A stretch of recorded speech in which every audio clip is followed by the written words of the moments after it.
I'm James Faulk. This is Neon Galactic. I'm here with J. Christopher King and Robin Lassiter, two leaders of the Experiencer Group, which is probably the most prominent group of experiencers in the country. They've been covered nationally through the work of Ralph Blumenthal, and they came out relatively close to the 2017 information about the videos and the secret government program. And I think that I'm privileged to have both of them on the show today. I'm looking to get a sense of what their experience has been like and what their work is now. And thanks for joining us, guys. Thank you so much for having us. Yeah, thanks for having us, James. It's good to be here. Yeah, no problem. So let's start with Jay, I guess. Let's talk a little bit about how you came to be an experiencer. And what your evolution was in terms of your own perceptions of that. From my perspective, not being an experiencer, I imagine it could be destabilizing and baffling in a lot of ways if you don't have a rubric to analyze it with. And so, can you tell us your origin story as an experiencer? Sure. Thanks, James. Yeah, if in your original formulation of the question just then, you asked, like, how did you become an experiencer? And you also talked about bafflement. And in that way, I have to say that I have no idea how I became an experiencer.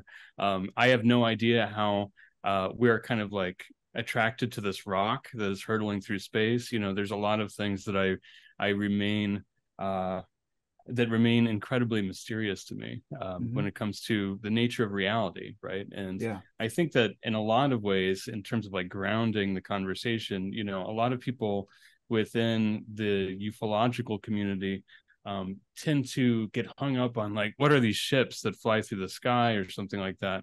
And that's kind of like a car show.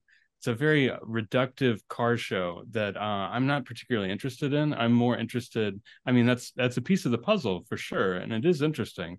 But we're talking about the nature of reality, and if we get stuck thinking about the cars, then essentially we're like squirrels on the side of the highway making up stories about these things that are flying by, right? And that's not really going to help us all that much. So, as far as I'm concerned, I grew up in what people think of as a haunted house. I grew up in a few, actually. And I benefited from that immediately in one way, in that I immediately recognized this wasn't a trick of my mind, because other people in my family were experiencing it as well. Yeah. And so this would take the form of poltergeist phenomena around the house, things moving around right in front of people, shadowy presences throughout the home, apparitions that appeared almost as people think of as ghosts. But as I've gotten older, I try to take a step back and kind of take a wider view to all of this. And I don't exactly I don't know how I became an experiencer. I don't know what a ghost means, if that makes sense. Yeah, I don't know exactly all of what a ghost would be. And so I merely say apparition. And when I say a shadowy presence, I don't know what that is either. And like psychokinetic effects, I'm not exactly sure where that's from either. So it's to say that I think it's important to be very humble in terms of, for myself, in terms of when I'm looking at a lot of this phenomena and trying to kind of connect data points among myself and other experiencers like Robin and others. After living in a few homes that had haunted like phenomena, the kind of phenomena that people think of as haunted, I had a series of experiences starting when I was about 9 or 10 years old that involved non-human entities that including what some people think of as the Greys, these kind of short, bulbous-headed, 3.5 to 4.5 foot tall beings. And I don't know how or why that was either. People have a lot of theories, right? And it certainly seemed like there were medical situations happening amongst some of those experiences where it seemed like I was a little bit of a medical experiment or a lab rat or something along those lines. But again, I don't exactly know why or what that was for. I don't have I'm trying to kind of like preload a lot of the questions that people ask. I don't know whether they were entirely positive. I don't know whether they are entirely negative. I think that that's a reductive framework. I think that of the three of us, would we say that all of us are perfectly good or perfectly evil? I'm not sure. We all usually have done some pretty messed up things in our lives at one point or another to people that sometimes with people that we care about. Usually. And that doesn't necessarily, but so the idea of like a perfectly good or a perfectly bad situation overall seems a little reductive considering how advanced some of these beings seem to be, right? Yeah. So along those lines, it kind of opens one up when one's a child. And it seems like, and I'd love to hear from Robin later, but it seems like with regard to the experiencer group, a lot of the people that are coming into our situation, if they have these experiences starting when they're young, it somehow, for some reason, tends to open up a field of observation, a field of kind of extended sense perception in some ways. And we don't exactly know why that is, or I don't anyway. And so it's not just UAP phenomena, it's not just haunting phenomena, but there seems to be other phenomena that comes into play as well sometimes. So yeah. That's about as simple of an answer as I can give to that question. There's a lot there that I appreciate and would like to talk further about, but we have an hour at least, so we'll do that. Robin, how about yours? I mean, is it much the same that it manifested in childhood, or is your story a little different? Yeah, it did manifest in childhood. I grew up very rurally in the middle of nowhere, not, the closest neighbor a mile away, off grid. So I was very in tune with nature and kind of sensitized to things that way.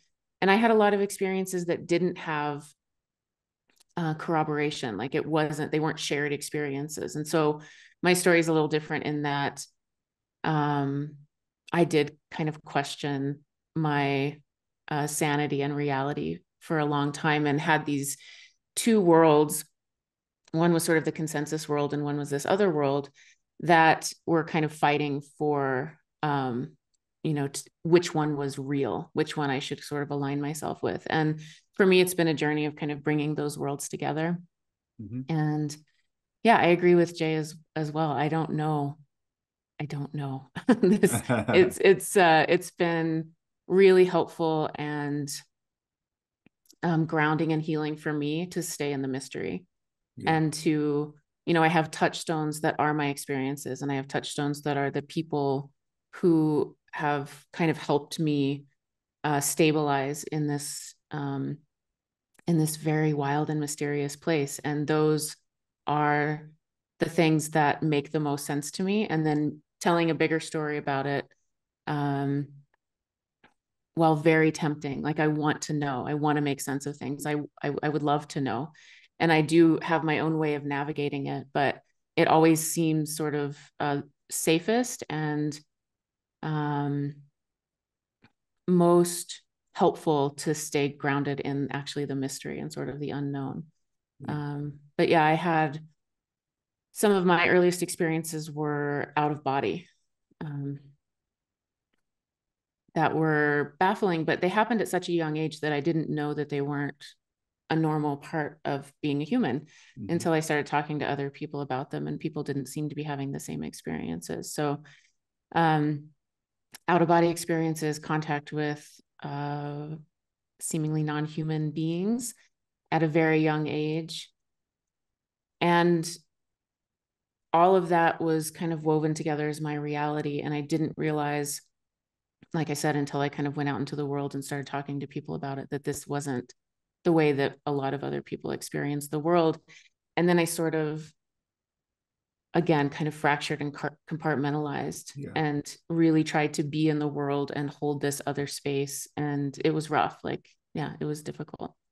That's my immediate follow-up question. I mean, as a child, if you have these experiences and they are outside of the normal realm of, what other people are telling you they're experiencing, how difficult and traumatic was that? And was there a point where you learned to keep it secret, or you mentioned compartmentalization? Was it like a bifurcation? On one hand, you have the experiencer, and on the other hand, can you talk a little bit about that?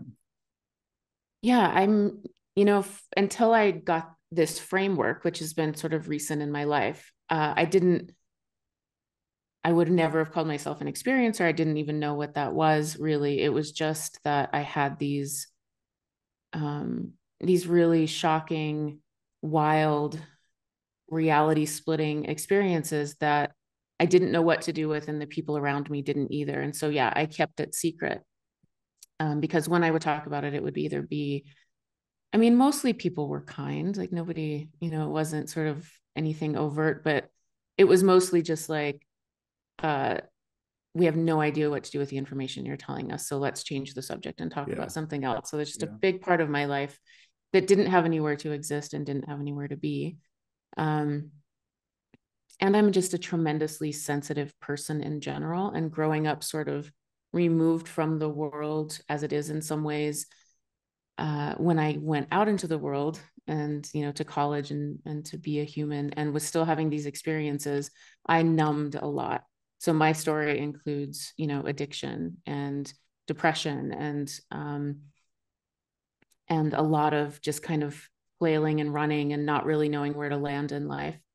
And so that is absolutely a part of my story. And again, having found a community and the framework to talk about these things has been incredibly helpful for me in my journey. I'll go ahead and throw out there, addiction is also a part of my story. I am a fully recovered heroin addict. I've been clean for 7 years. But I understand, how that whole thing works. My addiction, I believe, comes out of early trauma I had with a father who was mentally ill. Would you say that the experiences themselves had a traumatic element to them, or was it merely the reaction to your experiences that made you feel alienated? If that's first of all, congratulations. I'm also 7 years sober, just a little while back. Synchronicity, so yeah. Right? Keeps happening. Yeah. Yes, I experienced a lot of these things as trauma for a long time. A lot of terror, a lot of people talk about in these experiences, a sense being paralyzed, and then shadowy figures or other types of being, or, for me, a lot of it was leaving my body and having these really wild experiences. And it was all very terrifying. Yeah. And so I definitely link my early experiences and having nowhere to put it with trauma. So now in your bio, Jay, you talked about it was during the pandemic when you were hosting these anonymous support group things, and that evolved into the experiencer group. Is that fair to say? Can you talk a little bit about the value of, as an experiencer who may not have a framework, like Robin mentioned, to be able to find a group like the experiencer group and give it some place to contextualize, what you're going through? Sure, thanks. That's a good question. I think that there's a lot of value. I'm not the best person at advertising or like touting the wonderful experience that is the experiencer group. I think I often my Midwestern upbringing only allows me to give that to other people for the most part, but I can speak from my own experience as a younger person that when I was going through a lot of this stuff, it was during my early childhood and teen years, when the internet was a very, very different place. There was barely any World Wide Web. I'm 44 years old. So I, there was like CompuServe and Prodigy and then America Online and these kind of shell company, these shell organizations that kind of had their own outfits going. And they were better for me for like trading like bootleg Nirvana tapes rather than finding out about the nature of reality or something like that, right? And so I recognized pretty quickly as things kind of died down, and this happens for, again, mysterious reasons, who knows why, but there'll be when people say like, oh, how could this possibly happen your whole life? Well, it didn't for me anyway. There were periods of activity and then there were periods of relative quiet, and so things kind of slowed down in my late teens and then picked up again in my mid-20s and my early to mid-20s. And I started looking online and it was already a different environment. The internet was kind of growing wildly at that point, but we were still at a point where Wikipedia didn't really have anything going on for it. Amazon hadn't really taken off all that much. YouTube didn't exist at all yet. And right? Can you imagine? And ancient history. Yeah. And it wasn't that long ago, right? And so looking at that and then recognizing that I was so ashamed about these experiences because they didn't, even though I had them around friends and family, and by that point there were probably around a dozen people that I'd had shared experiences with, I've still felt shame because some of those people would react in astonishment in a good way, to having these shared experiences around me. And some of them were shocked to the point where they didn't want to hang out around me anymore because they viewed you as the cause, or yeah, or at least the nexus point, or like where things would collect or something like that. Yeah. And so, and I don't know exactly how true that is or not.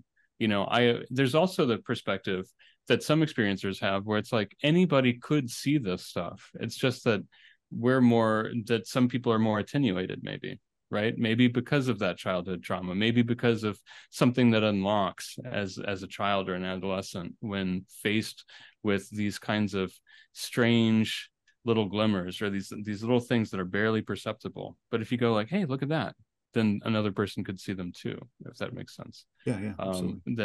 That our brains in a lot of ways are really, they seem to be made to filter information out as well as filter information in, right? Mm-hmm. And I think that there's a lot to that remains unexplored with regard to cognition, and especially there's a lot that could be done fruitfully within looking towards experiencers and how they perceive the world, I think, with regard to that. So anyway, back to the point. This is the early days of the internet, and what did we have? We had like Above Top Secret, we had Project Avalon. There were these kinds of early bulletin board services, but those early bulletin boards, there's a lot of infighting. There was so much trollishness. It would just be like whatever was on Art Bell the night before, about some time traveler called in, it was BS, or these kinds of things. People just kind of piling on with each other. And I would recognize that honest experiencers, people that seem to have honest questions, would post on services on these early bulletin boards, and they would often just get torn apart. They would just get torn apart by other people, anonymous people, people that didn't even have the decency to tell you who they were, right? And of course, here we are 20 years later, and that's still the case. People are still getting torn apart by faceless avatar cowards that won't even tell you who they are. And so what I recognized, and what Kirsten and Stuart, two of the other original co-founders, what we discovered is that there needed to be a place for experiencers to talk with each other without having voyeurs, without having trolls, without having anybody but experiencers to just sit and compare notes. And originally that was through Zoom support groups during the lockdown months, and word of mouth spread. And so one Zoom group turned into 2 Zoom groups, turned into 3 Zoom groups. It kept expanding. And because, this was the period of time where I couldn't even go to the local park at that point. Some of these sessions would last like 5, 6, 7 hours long. Wow. You know what I mean? Mm-hmm.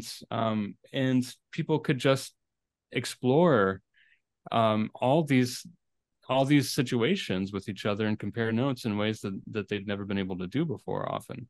Mm-hmm. And so recognizing that, like, well, we can't just lead all of these Zoom groups ourselves, and there needs to be more, because what happens, like what happened with me, or what happens with other people when you're scared, or you're alone, or you're looking for answers and it's 3 a.m. and you're on the internet, right? Where do you go then? Mm-hmm. So I spent some time learning about, how to set up a boutique, like private social media site, and just kind of like chose not to sleep for about 3 months while I worked on it. And I'm no coding genius, it was a lot of like of like cobbling things together and like doing some licensing with a company that had done some stuff, and like trying to figure out security. And it took a while, but at the end of the day, we have like a really beautiful, small and growing organic community that gets to do all sorts of stuff.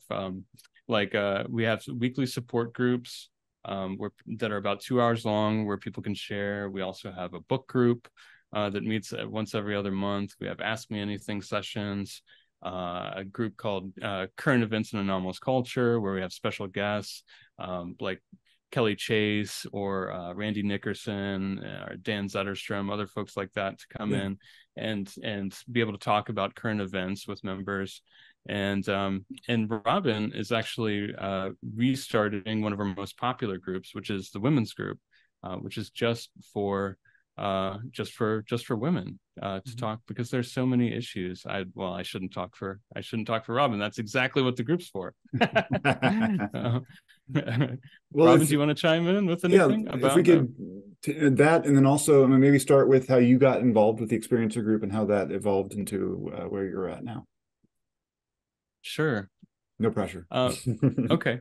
Well, Robin, do you want to take that one? That's what I meant. I'm sorry. I was trying to direct that to Robin. I didn't. Okay, sure. Robin, please. Sorry. Yeah. Well, I was in, as Jay was talking about, there are periods of life where all of these events and experiences kind of fade and they're not active periods. I was going through an incredibly active period. I was having a lot of experiences.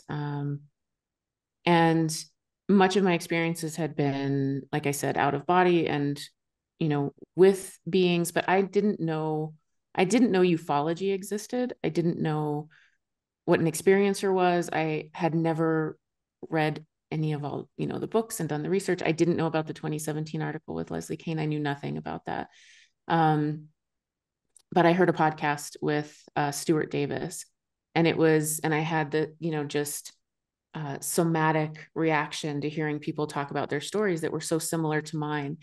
And he introduced me to the experiencer group. And I think I was there on day one when the experiencer group kind of came online, and going to the support meetings, just having a safe place to bring that part of my life out in the open and speak about it, and finding all of these people who were also like, no one was trying to collapse this down into a solid answer. Nobody answered all of my questions as to like, what is this? And who are these beings and what can it all mean? It was more, how do we gain agency? Like, how do we think about these things? What are some basic things that I can do to feel safe while I'm sleeping? For instance. And so just being part of that group was really transformational for me. And again, that's when the framework came in. It just gave me a way to think about these things. And also, I landed in a group that didn't have sort of the infighting and trolls and things that Jay was talking about. It was like my sort of what I would call maybe ghost experiences or experiences with the dead were just as welcome as talking about, out of body or experience with non-human intelligence. So it was all, it was just this full spectrum of everything that I'd experienced was fine and it was okay. And so I found a lot of safety. I always, kind of joke, but I cried a lot the first several meetings, just with gratitude, just to find a place where I could express all of this. And then over time, I wanted to, it just replaced a lot of the other places I was going online, and I was spending a lot of time there. So I started volunteering and did a dream study group for a while that has now been taken over by a wonderful woman who has lots of experience with dream work. And, doing the women's group is amazing. And it gives people a place to share things that, there's some tricky parts to this, to this, to the phenomenon in terms of things that it's really difficult to talk about. So it gives us a place to do that. And again, I don't know if we provide any answers but we provide safety and framework and camaraderie and really good questions, which to me became sort of the new answer. It's just like, what are the really good questions here and how can we explore together? I'm really appreciating that about both of you guys so far. The fact that living with the mystery or not seeking definitive answers, I think, is partly where maybe society is going wrong with this whole issue. It's like people are used to being able to quantify everything and categorize everything, and this is so far, not amenable to that kind of treatment. And I think that makes people really uncomfortable. Mm-hmm. If you guys could, I mean, maybe describe for me and for the viewers what the experience of experiencing is like. I mean, I understand that it probably runs the gamut. There's, and some of it's happening when you're asleep, some of it's happening. But if you can give us a sense of how the communication or how it occurs to you, or is it too complex to be able to break it down that way? Jay, do you want to start? Sure. Yeah, Robin and I are looking at each other like, it's a tough one. I'm sure it really is a tough one because it depends on the person a lot. Mm-hmm. I know, like, for example, I can't name the person. We have kind of a code of anonymity. So unless somebody publicly states that they're a member of the experiencer group, we don't identify anyone within the group. Sure. And that really helps. It does. It really helps in terms of the community being able to trust each other, and it allows for like a real quality. Not to sound judgmental, but the kinds of members that we can get because of that anonymity is pretty striking. Yeah. But there's a guy, an older gentleman in last week's session. He's in his 70s. And he's retired, he's got a large family, and he was an engineer, he wasn't just, some kook on the fringes. Nothing against kooks on the fringes. They can be wonderful people too. But he's an engineer. He worked as an engineer, and he stopped in the middle of the meeting, and he was pointing out how much of people's recollections through the first half of the meeting were visual stimuli, how much of it was visual. And he reiterated that he has never himself seen anything. He's never seen anything. He's heard a lot. He's heard a ton, and he's communicated verbally, telepathically, and otherwise. But almost everything that he experiences is through either telepathy, clairaudience, or other forms like that, mm-hmm. Right? And I do see like a breadth. For me, there's been a lot of visual stimuli, and there's also been clairaudience. There's also been episodes of telepathy with non-human entities, and that in and of itself is a very large category that deserves a lot of thought and consideration in the future. I mean, different beings, different non-human entities have a different cadence and communicate differently. Mm-hmm. And that is information that is spoken about so little that it's sometimes used as a vetting tool for experiencers to be able to understand whether somebody else has actually, in fact, communicated with the same kind of class of being as they have. Mm-hmm. So it really runs the gamut. There are strange effects that happen often, like time dilation. Time dilation is a very strange effect that happens for a lot of folks, where time seems to slow down or speed up, or people seem to be somehow placed by another intelligence, seemingly, in some kind of strange bubble, like not a literal bubble, but almost like a cone of silence, where the outside world can't really penetrate in and you can't really penetrate out to it, as if you've been somehow targeted and kind of like edited out of your normal day-to-day life. And some of this, I'm reminded of all of those lines that people where people speak of the comparisons with magic and technology, right?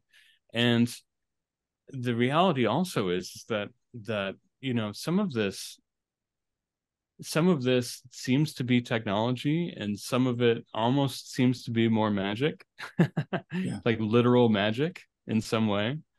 And there's not, in our materialist culture these days, there are not many great ways in Western consensus reality to talk about that.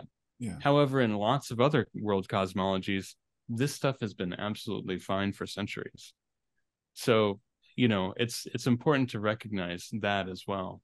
But that's to say, I guess, just that it seems like for some people, their experience, it partially depends on what's most dominant for as far as their perception goes. If you were to talk to a professional chef, perhaps it would be more olfactory. They'd smell more, they'd taste more, and or it might be even more about texture.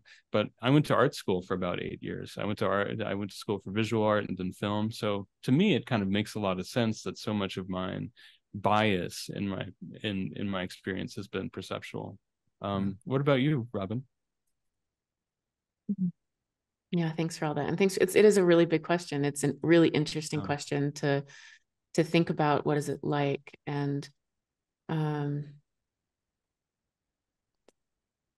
lot of my, so one of the things that I had to come to terms with as well, it was somewhat easy to discount a lot of my experiences, even to myself, because a lot of them happened during sleep or in the dream state. And it was really easy to write off until they weren't, right? Until I had experiences that were realer than real, experiences of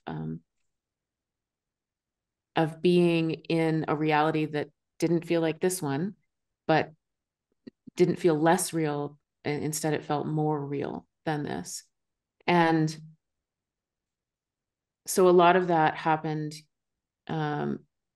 happened in dream. Like I kind of got really good at understanding what maybe a normal dream, that was sort of the brain processing, things that were happening during the day, versus a dream where there was contact, or an experience where, for me, it felt like I left my body. My consciousness was not in my body, and I had really dramatic experiences that sort of reshaped my entire ontology, and it was visual as well. I think other experiencers talk about this too, sort of having a confirmation event. It's like these things happen, and am I going crazy? Is this really happening? I don't know what I'm perceiving. It sort of stays in this other place. And then I've had a few events where it's like, okay, there's no doubt that what happened just happened. And those seemed to happen in a place that, it's kind of what Jay was talking about in the sort of altered time, or kind of there's a temporal shift that happens, and it looks like I'm in the same space. I'm thinking of one experience in particular. Like I seemed to be in my bedroom. I seemed to be in my body. I seemed to be, in the world as it was, except for, there were other beings, and this mass of information was streaming into my awareness.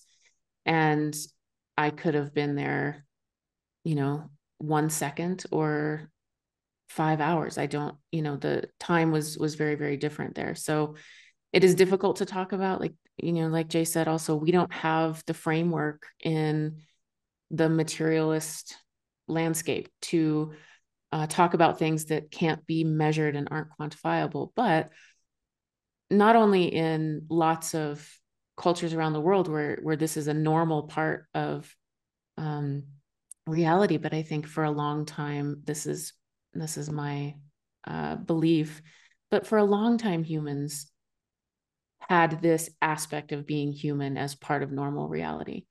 And so for me, a lot of it feels sort of like a remembering. Like this isn't something that makes me different as a human. I feel more deeply human because I've accepted and allowed these other things to be part of my reality. And they were, whether I had accepted or allowed them to be or not. But now I have the space and the framework for them. Thank you guys for sharing. I mean, it feels from my end deeply personal, even asking the question. So I appreciate you taking the time to kind of spell that out for us. One of the things that people often, like you even mentioned, Jay, I think, is like people, want you to explain, well, who is it? What do they want? What's going on? Like, and I'm not going to ask that question as much, but I'm interested in knowing if you sense intention behind the communication in that, do you feel like you're part of a process? Are they trying to get you somewhere? I say they, but I mean, is the communication trying to I know that in one of your Ask Me Anythings, Robin, you were talking about evolution. And that's one thing that people talk about a lot now, that maybe these things are trying to help us evolve into a new awareness that, cracks open sort of that materialist paradigm. But yeah, do you guys sense that there is a mission being, and I say mission, that's the wrong word. If there's an intention, I'll just say that. Get out of the military metaphors. Yeah. Maybe I'll start, and Sure. then I'd love to hear what Robin has to say.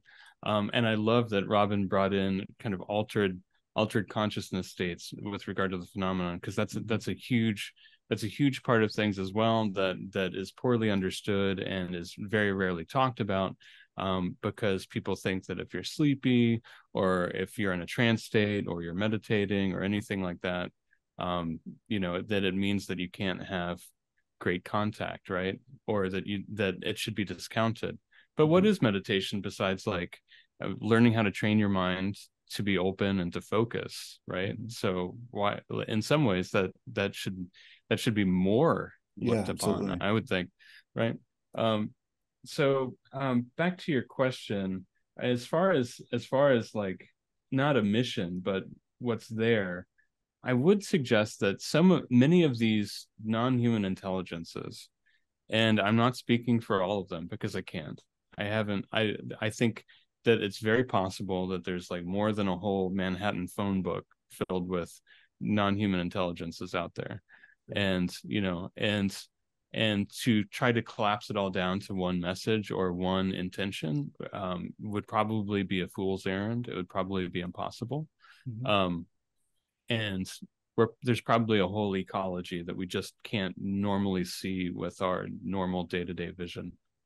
That said, I do think that some beings seem to exist outside of time as we know it. They seem to exist outside time as we know it and as we experience it. And it even seems like some of these non-human intelligences have a different experience of time when they're in our time, and maybe even a different sense of the present than we do. And so some of these non-human intelligences seem to be able to take advantage of that. They seem to be able to take advantage of our reductive sense of time. They take advantage of their more expanded sense of time, whatever that is. I don't pretend to completely understand it. Yeah. But it is true that some do have a spotty track record overall with regard to predicting things that happen in the future. John Keel talks a little bit about that kind of phenomenon. Yeah, absolutely. But sometimes some of these beings are wildly accurate about things that happen in the future as well. And it becomes very hard to discern. Sometimes it's challenging for people to learn how to discern the kinds of information that they're getting, right? But with regard to some of these non-human intelligences that are speaking with us, right? And again, who are these beings? There's a whole range, it seems like. There does seem to be a lot of messaging around that we're in a pretty precarious state in our civilization. That comes through a lot. And that that being prepared for more inconvenience is something that that gets communicated a lot, to be perfectly frank. You know, and can you expand on and that a little bit? Like, what do you sure, mean? that there are a lot of experiencers that, specifically when we're talking about non-human entities, that seem to be some of these other kind of physical beings that appear here, that have kind of different morphology than we do, and not, some that just tend to communicate telepathically. Talk often about impending ecological issues. And I remember there was a wonderful, brilliant guy that I was down at Archives of the Impossible this year at Rice University, and so was Robin. Jeff Kripal's amazing conference series down there. Yeah. And there were so many great speakers, and we were down there, and I'm pretty sure Robin was still hanging out at the table. It was one of the last nights, and we were at the hotel, like, restaurant pub, and this guy, who I probably shouldn't name, who's a very, very high level scholar, we're talking like a Cambridge, Oxford level guy, was talking with us, and we were talking about, the kind of messaging that people get with non-human intelligence. And it was like, they're talking about impending natural, ecological disasters, what do you make of this? And he was like, without even blinking in his eye, he was like, I hear about this for years. He was like, what you guys keep forgetting is that all of your mainstream scientists are talking about this too. He's like, he's like, the people that don't listen to this are only a very small window of people, and they tend to not be very bright. So, I mean, along those lines, there, I think it's one of those situations where it's like the experts agree, or, like the 9 out of 10. There is a lot of that, and whether that's because of what we see in our skies, what we see, I live in New Jersey, and all of a sudden, it only in the last year or so got to the point where it's like, whoop, don't go outside today, wildfire smoke from Canada. We get, where you are, that's been a reality for quite a while. Where I am, it's just starting to touch upon our lives. Where Robin is, that's become a reality in recent years as well. And the fact that that's spreading, and now it's, it's between the three of us, it's kind of all over the country. It would take, a blind man that can't smell to recognize that there's like a fundamental reality to some of that. So there's a lot of other messaging that comes in, but that seems to be something that becomes exceptionally important. And it's some people even report that it's, when they have contact experience, that it's almost like a broken record that they keep hearing about the kind of impending issues that we may likely, or very probably, will be dealing with in the near future. But I'd love to hear what Robin has to say about contact and messaging.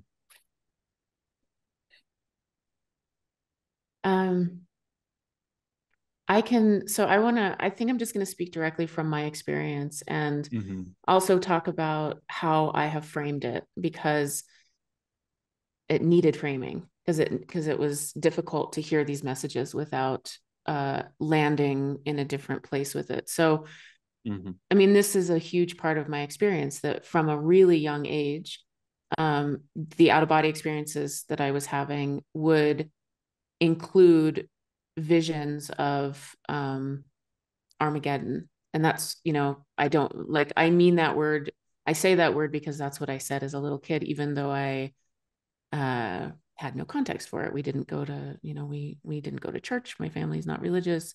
But I would have these Armageddon dreams, and always this urgent sense of mission that I was supposed to do something about that. And I remember that clearly as one of my very earliest memories.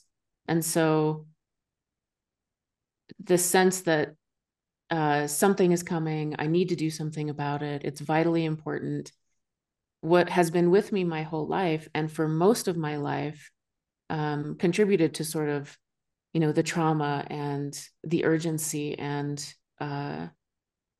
this sensation that at any moment something could happen, you know, and then finding out that other experiencers have had similar messaging, did two things. On the one hand, it sort of brought it down to, you know, down to earth, into a reality, like, oh, you know, yes, all these things. And then is like that, I love that point, you know, like, yeah, we can all see that it's scary and rough out there at the moment. And what it also did was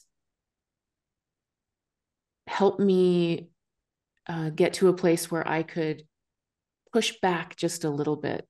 You know, that this sense of urgency that I was feeling, that something was going to happen any day, any moment, I'd been living with so long, and every day we're still here. I'm still existing. I'm still, you know, and so being able to just get some space from that and sort of push back and say, I'm doing everything that I can, you know, as a human. And actually, I really need to sleep, and I need to, you know, like kind of be grounded in the world. And all of my work is oriented around service and of trying to help and trying to do what I can in my small sphere. So, you know, back off a little bit. Like I need some space to be in the world.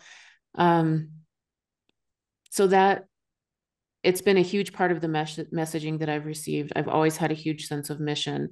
And also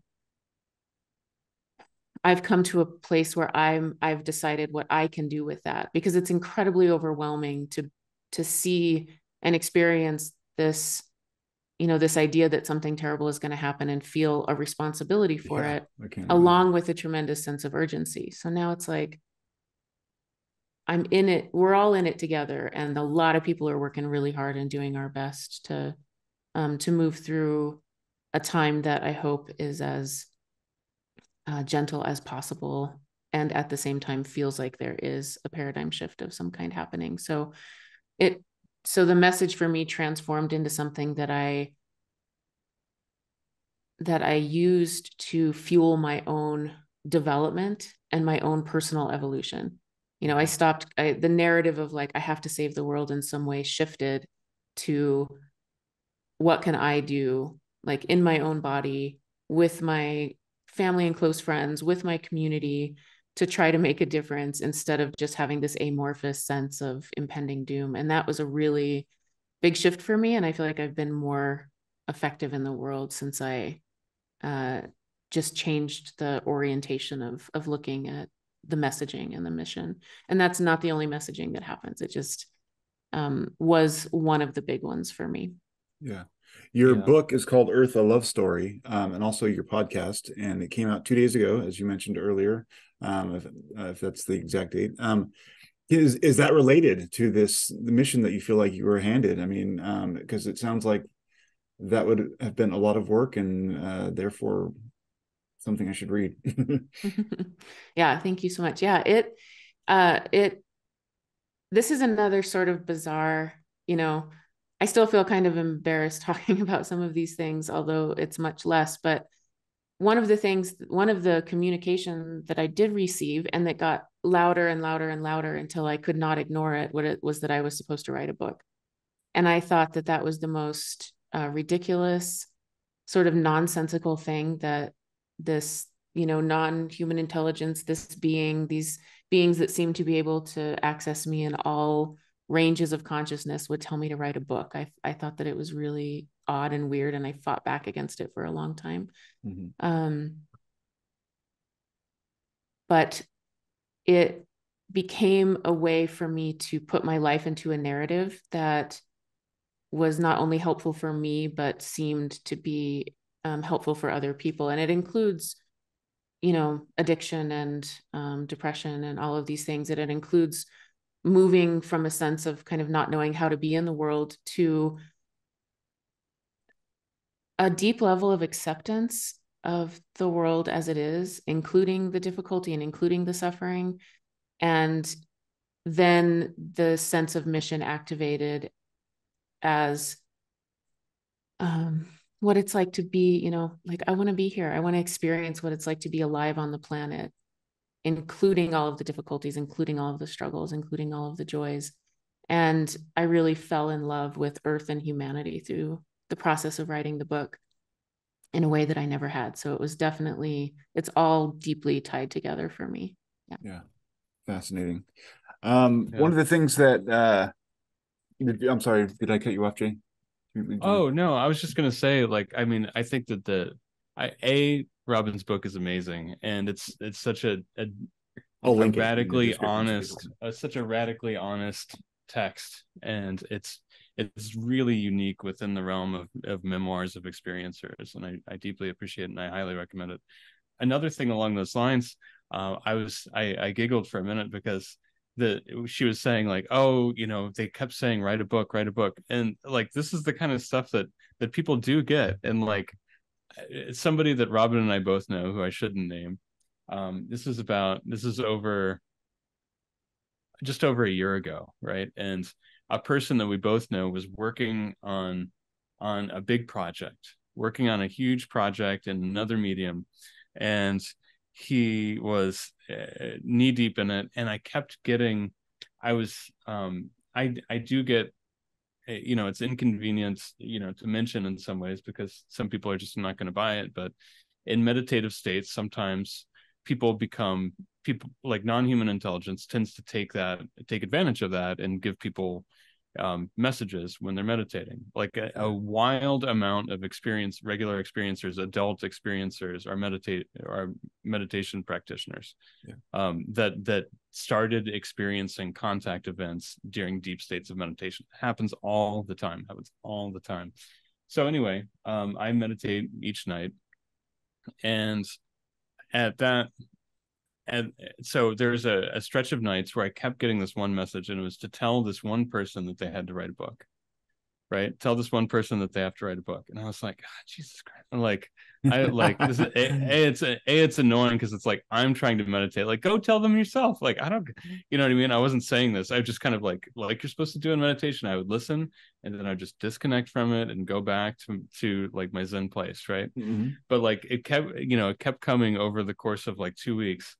So I was like, fuck, you know, screw it. I'm gonna call it, you know, I'll call this guy up, and I call him, and I'm like, so you're probably not gonna want to hear this. And he's like, okay. And I was like, they say you got to write a book. He's like, I don't know if you can cuss on the show, but he's like, you sure can. Sure, yeah. Okay. He's like, the fucking book. I can't, like, the book again. He's like, like, apparently I was like the 12th person to call him within the past, you know, something like that, some extraordinary number within the past several weeks. And he was like, they keep going to other people. I don't know what this is about. And he was like, I'm sorry, you know, like to me, to the world in general. And he's like, I don't want to write a book.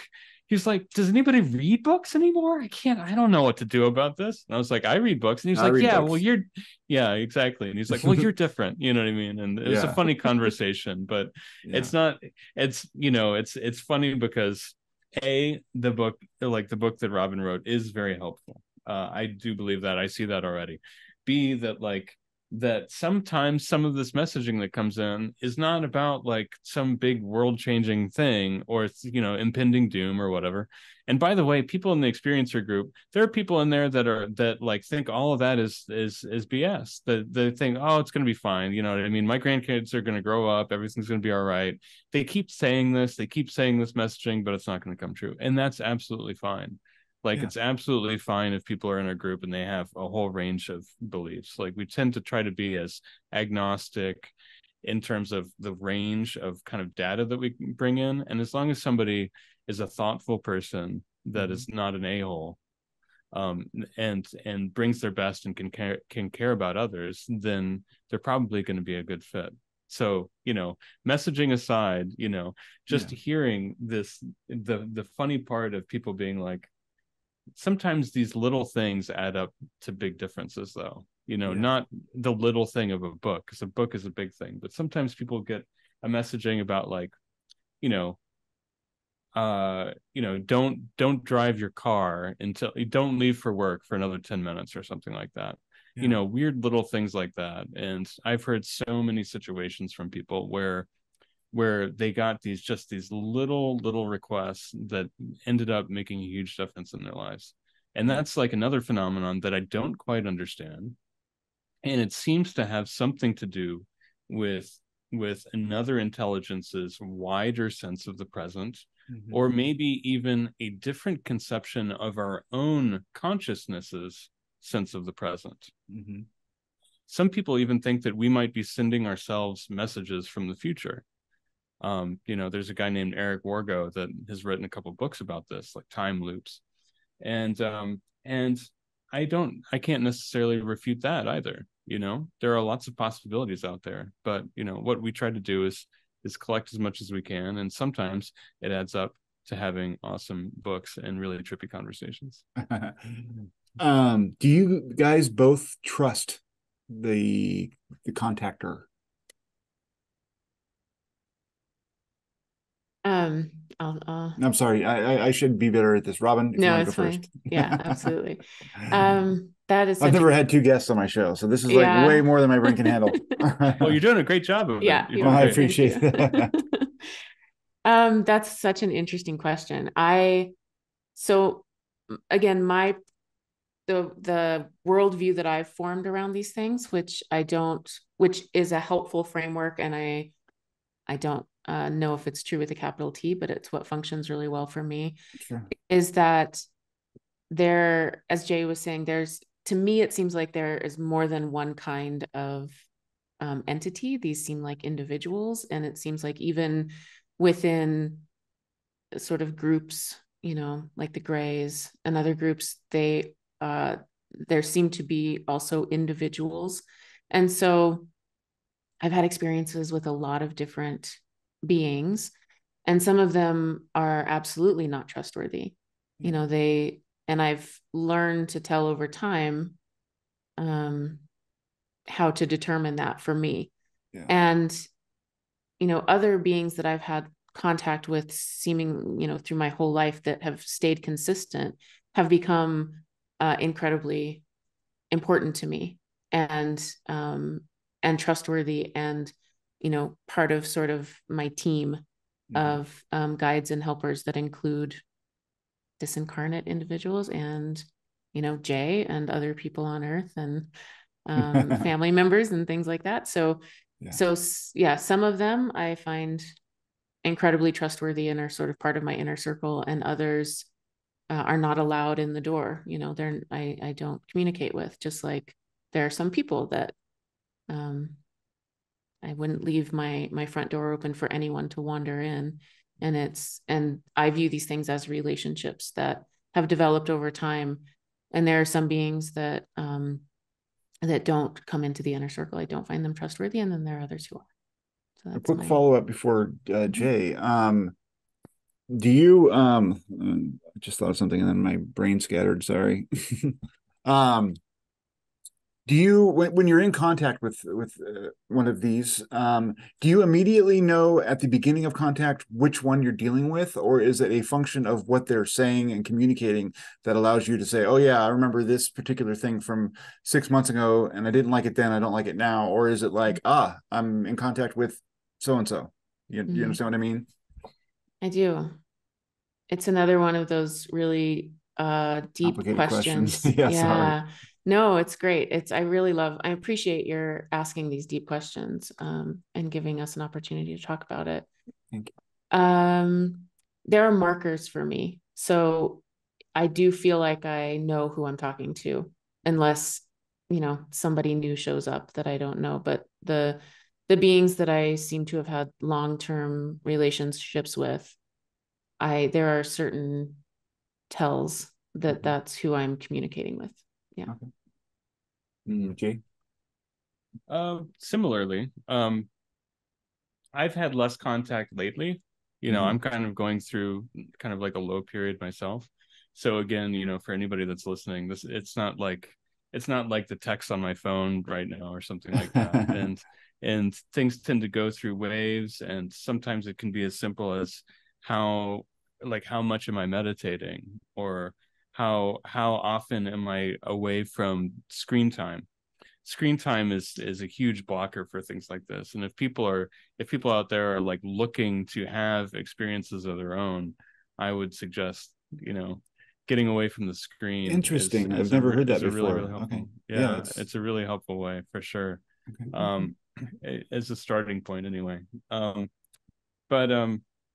that's going to as far as cripple a lot of people right now. I mean, oh screen yeah, time is like everything for a lot of people. yeah. Well, and your YouTube views just shot down. I know, right? I'm Because killing my own I was just audience. like, put down your phone. I'm sorry. I apologize, James. It's all right. But you know, I think that it depends. Sometimes you can tell by like the cadence of the voice, you know. Sometimes you can tell by the kinds of phrasing that's used. Sometimes you can tell because the being will remind you of a previous conversation and will say, remember when I told you about XYZ? Oh, okay, this is this being that came through like 3 years ago or something like that. There's situations like that can happen, and sometimes it's more like the not I mean it just sounds like it does sound like kind of an out there consciousness based thing, but you kind of get a sense of the energy of the presence of the being. And so when they're communicating, it's like what carries through in the voice. Like it's not that you're recognizing the voice necessarily, but you're recognizing the energy that comes through with the voice. You know what I mean? Like if you were to listen to the comedian Bill Burr, right? He's got like a really specific view on the world, right? Yeah. And you could put him through like a vocoder and you could still tell that it's Bill Burr, right? So similarly, like sometimes you'll find that with communication with non-human intelligence as well, which is, it's strange, but it's very true. Yeah. And again, I appreciate that you're asking these deep questions because, you know, a lot of people, they don't want to go there. And sometimes I don't want to go there. You know what I mean? But, my guard's down because Robin's here. And so like, I'll be more open. Yeah. Well, to me, and honestly, part of my motive in having this conversation, as well as others I've had, is that it seems like the experiencer is central to what's happening here. And I mean, in terms of, yes, like you mentioned, we have the car show, you know, and I mean, it's obvious that the military would be interested in that because that's flashy and potentially dangerous. We don't know. But if there's, you know, something being communicated, there's a group of people who are saying we're being communicated with, and there's hardly any attention paid to that in the broader ufological. I mean, not hardly, but I mean, it's not what's talked about most of all. It's like, you know, why is there no clear video? I mean, all that stuff is what people spend their time on Twitter, like you were saying, anonymously chewing each other up. And it seems like to me, if we really want to get a sense of what's happening, then we should talk to people who are having firsthand experiences with that. And so as part of that, and to follow that up a little bit, in these experiencer group gatherings and stuff, I know it's personal and anonymous. Is there any collection of data going on in terms of like you know, this percentage of people are saying they're receiving this message, or I mean, in order to distill or come to any kind of conclusions about what the broader intent might be, or if there is a broader intent, or do you think that would be like a violation of you know, the sanctity of anonymity and support? Jay, I'll throw that to you. Okay. Well, there are a couple basic things when people first, being completely transparent with you, like when people apply to become a member, there's not a situation where people can just become members of the experiencer group. They sign up with a login, and then they just have to answer 3 very basic questions, and it does a great job of letting us know who they are. The first is, how did you hear about the experiencer group? The second is give us a link online, it could be anything, to show us that you are who you say you are. And that could be a LinkedIn profile, it could be a website of somebody's business, it could be a Facebook, it could be anything, right? Yeah. And we just have to have access to it. And then the third is, tell us a little bit about yourself. And then there's a little example that's like, I'm 36, I'm an artist, and I've had an out of body experience and saw a UAP once, or something like that. And people tend to go into detail there to a decent degree. And so when we collect that information so that we can determine whether somebody's a good fit for the experiencer group or not. And some people are and some people aren't. And so we do have that as like a basic collecting parameter, but we pointedly say that people should only go into the amount of detail they'd like. Yeah. And then after that, I keep basic forms of notes myself during the support meetings, and that's generally to reference back later, and so that I'll write down little quotes from what somebody said that's particularly useful, that characterizes what they were sharing during earlier in the meeting. But I actually, for reasons, because of security reasons and because of modern technology being the way that it does, I literally write all that information down, and then I don't input it into a computer. And so like I have a private way of recognizing how I can go back to prior meetings and being able to kind of look as people would with a life coach, which I also do and Robin also does, or as a therapist would, in terms of like keeping some form of codified notes about their clients. And so I do a little bit of that, but I don't put it all in one place, even amongst any one particular person, because I'm aware of the challenges of being an experiencer. And I'm aware that, like you were saying, and I'd love to hear from Robin, but we say that like people don't pay enough attention to experiencers, and at the same time, an inconvenient truth is that some experiencers have been studied for quite a long time. And certain types of experiencers, particularly ones that have had non-human entity contact, and UAP encounters and things like that, they tend to actually sometimes be tracked. And that is something that scares a lot of people. There's a lot of reason to be a little bit scared about that. I was talking just earlier on the phone today to a very prominent individual in the field who was talking about just such a program. These things are still going on, and it's not mythology, it's not fake, it's real, it's very real.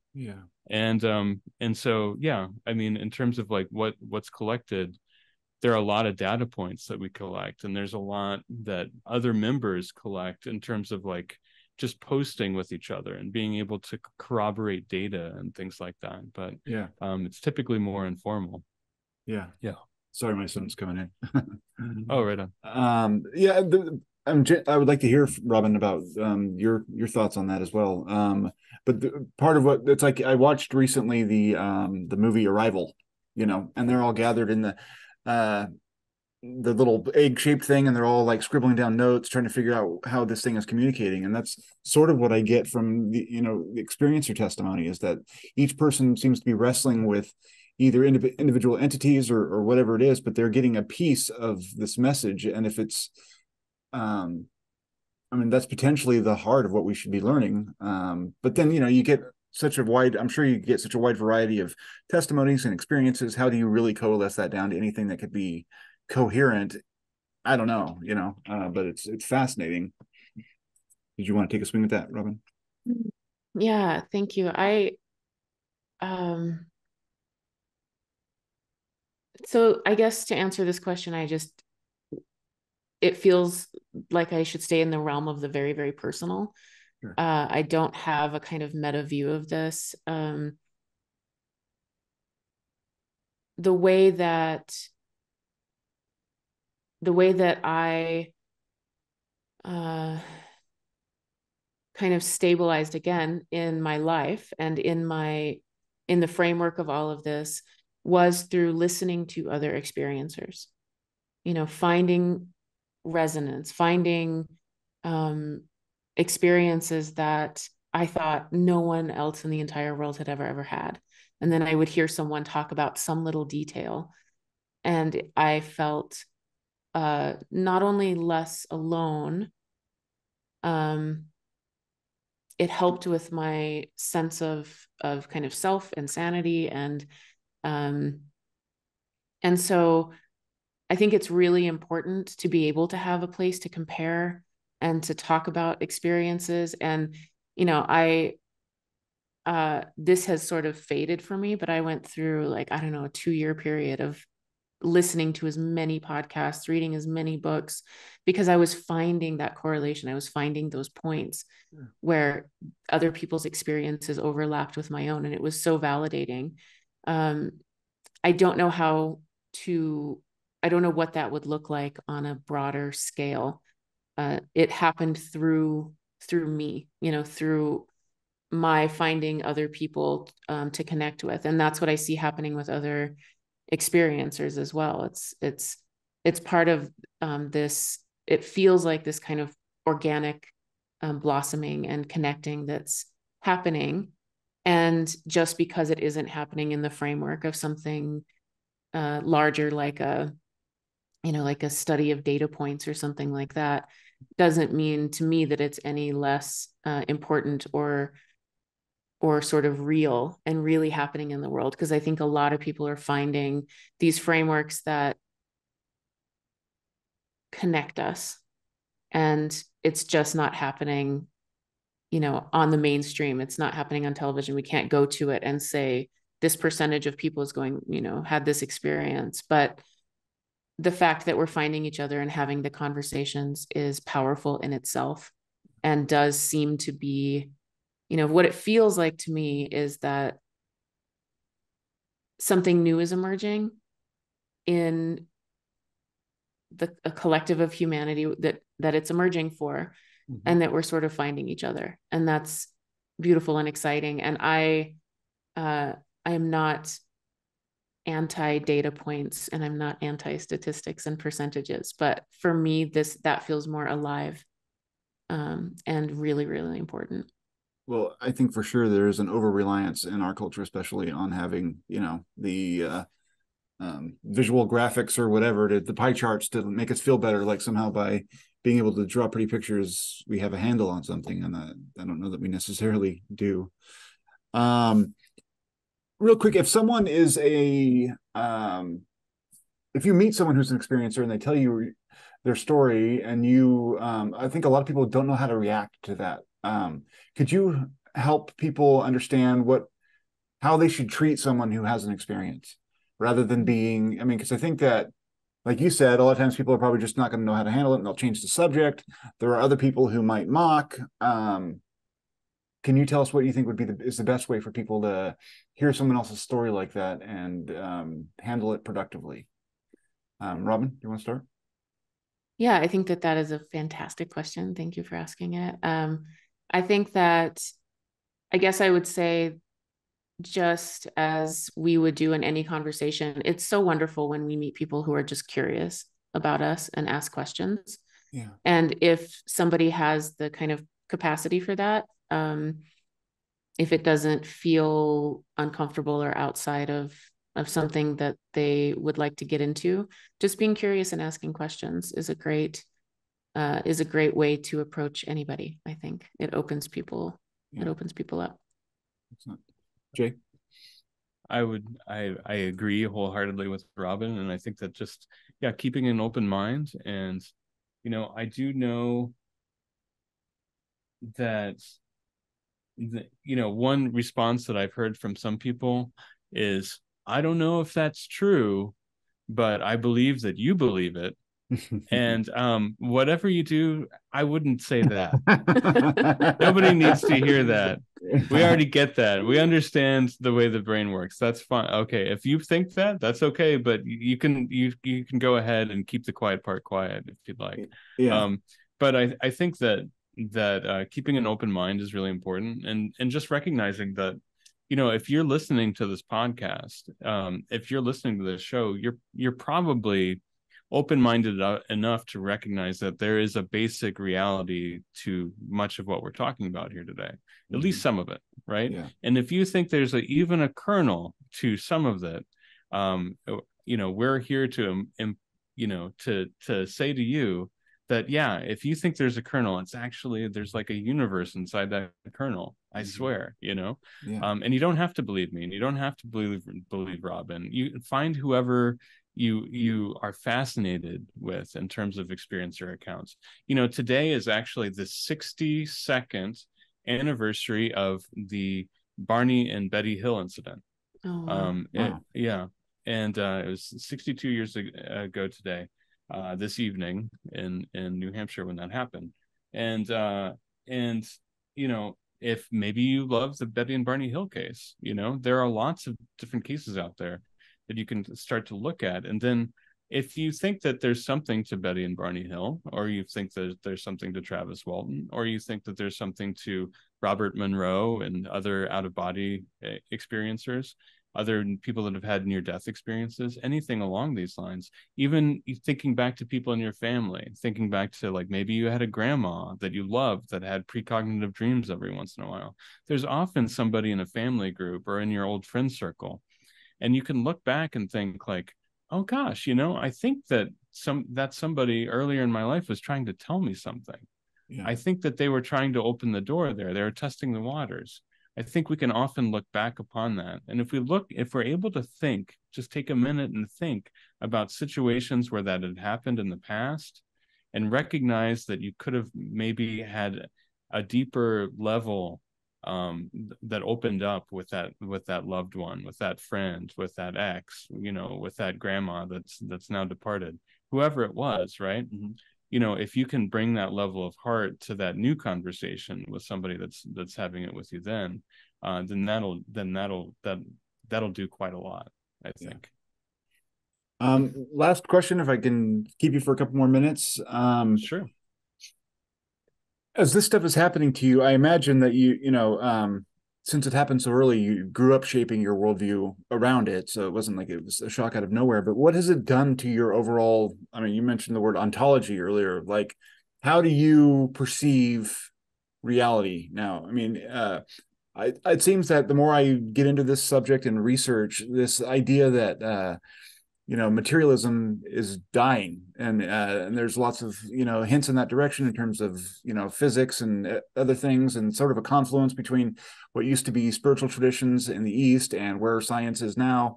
But how have you constructed what you see as real now, and is that how would you say that differs from what we all learned in 11th grade chemistry or whatever? Jay, you want to start there? Sure. Well, I would tend to agree with you that a version of materialism is dying. I was just listening to Jeff Kripal talk about that with Kelly Chase yesterday. I think that he's got a lot of great points that I tend to agree with along those lines. I think that, there are many things that we've cobbled together within our material understanding of the world, within, say, science and around us, that tends to work out, but there seems to be a larger framework than the one that we're occupying ourselves in right now. Mm-hmm. There seems to be other levels of reality that we don't normally access. Yeah. There seems to be other levels of perception that we are not normally able to access, but are just sitting right around us at all times. And so I tend to try to remember that. I tend to try to remember that there may be other, like a whole nother kind of level of reality that's overlapping with us right now, and we just merely can't see the beings that are within it. Yeah. That seems things do seem to be pointing that way in a lot of different cases. When you hear from people like Eric Davis talking about a shadow biome and and Vallée and others that way, they speak often about how there seems to be other intelligences and other beings that seem to be natively living alongside us, that we can't detect them. That's coming across in all sorts of messaging. And I tend to think that there's a reality to that. Then beneath that, I think that, like you're saying, there does seem to be a level where I don't pretend to be an expert on cognition, but it does make a basic form of sense to me that a level of consciousness seems to be more fundamental than matter in some way. Yeah. And there seems to be a lot that points in that direction. I don't know that that's the case. But that also helps to be orienting to me. It's orienting to me, though it provides a liberating amount of disorientation, right? Yeah. Because just like I don't know exactly which direction this big rock that we're on is hurtling towards. I don't know exactly which direction it's going. But I know that we're here and that we're okay for today, right? Yeah. I feel a similar sense of like liberated disorientation with the idea that consciousness might be more fundamental than matter. But I'd love to hear from Robin, because she recently wrote a whole book about this. Yes. I love that, Jay. So I think that for me,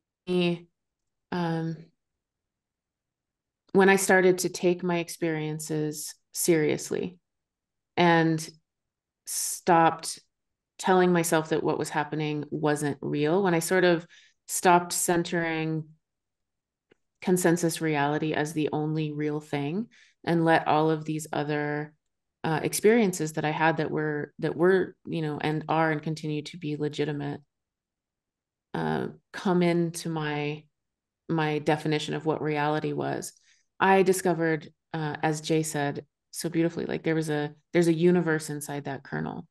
So as I began to take my own experiences seriously, this entire universe unfolded. And I don't want to throw out rationality in any way. It's part of what we need. We need, it was that framework that we've worked really hard to attain, this sense of rationality and materialism, like it's part of it. But broadening the landscape and having a sense of a bigger landscape and giving that space as much reality as I had given to consensus reality transformed my entire life and the way that I see the world. And another thing that it did was help me take other people seriously as well. Yeah. So if somebody comes to me with a story that at some point in my life would have been difficult to hear or understand,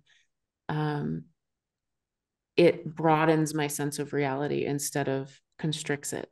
And so it remains massive and mysterious. And now, that it's less terrifying. It feels like an adventure. And like Jay said, like a really nicely disorienting level of experience. It made being alive be a lot more fun, because it's just this world that was hidden for so long and that I almost felt like I wasn't allowed to go into. And now it is the way that I live my life. It's this landscape that I feel very comfortable in, and that feels ever revealing and evolving, and includes everything. It includes my earthly, it includes my feet very solidly on the ground. Yeah. And also there's this other magical world that is accessible now, and it's beautiful and exciting. Thank you guys for those responses. That was amazing. That's pretty much all I had for you. This conversation and others I've had, it's like, for me, what's been really interesting about this subject and important is that we have an arrogance about us as a species, where we've decided that we've have everything figured out, and that we're just around the corner from that last little bit that'll, bring relativity and quantum theory together, and all of a sudden we're going to know everything. And I think we know very little. And I think that this subject is one of the main indicators right now that there are things going on in reality that we absolutely don't fall within the categories we've designed. And so instead of reckoning with those, it's like you sweep the anomalies under the rug, and for as long as you can, and eventually that's I think that undermines the foundation of what we're thinking, and ruination follows. So thank you guys.